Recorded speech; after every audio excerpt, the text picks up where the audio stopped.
Rossiya va Ukrainani yarashtirish Erdo'g'anning asosiy orzusi. Zelenskiy dunyodagi eng zo'r savdogar. Tramp. Jahon banki O'zbekistonga $100 million ajratdi. U nimaga sarflanadi?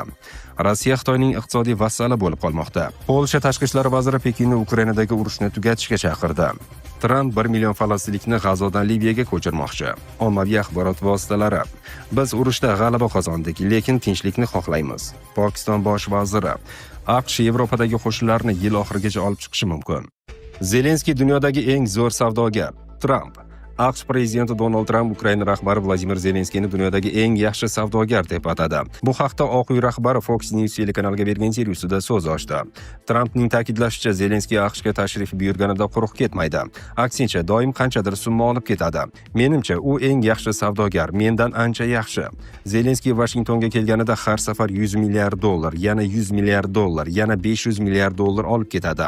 Oxirgi safar esa atiga $60 milliard oldi, degan Oq uy rahbari. Uning qo'shimcha qilishicha, AQShning Kongress a'zolari Zelenskiydan norozi. Kongressdagilar bu pullar qayerga ketayotganini so'rayapti.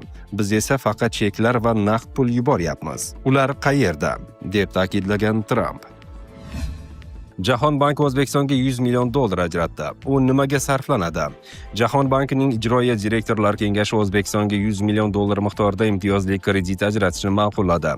Bu haqda Jahon bankining rasmiy saytida e'lon qilingan press-relizda so'z boradi. Ma'lum qilinishicha, ushbu mablag'lar mamlakatdagi qayta tiklanuvchi energiya manbalarini elektr taqsimot tarmoqlariga integratsiya qilish va muhim hududlarda elektr ta'minotining ishonchliligini oshirishga qaratilgan dasturga yo'naltiriladi. Ushbu dasturni amalga oshirish uchun hududiy elektr tarmoqlari aksiyadorlik jamiyati o'z mablag'lari hisobidan qo'shimcha $50 million ajratadi. Jahon bankining Markaziy Osiyo bo'yicha direktori Tatyana Praskuryakovaning aytishicha, bu yordam O'zbekistonning infratuzilmasini modernizatsiya qilishga katta yordam ko'rsatadi. Bizning moliyaviy ko'magimiz O'zbekistonning 2030-yilgacha taqsimot infratuzilmasini modernizatsiya qilish va kengaytirish bo'yicha davlat dasturiga hissa qo'shadi.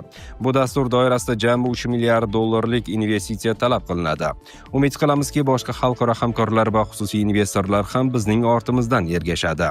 Uning dastur bo'yicha kelgusi 5 yil davomida amalga oshiriladigan asosiy ishlar quyidagilardan iborat: 6000 km past kuchlanishli elektr uzatish liniyalarini qurish va modernizatsiya qilish, 1200 ta transformator o'rnatish va yangilash, 150 ming dona aqlli hisoblagichlar o'rnatish. Bu tijorat yo'qotishlarini kamaytiradi. 4000 ta ma'lumot to'plovchi qurilmalarni o'rnatish. Bu tarmoqlarni raqamlashtirish va avtomatlashtirishga xizmat qiladi.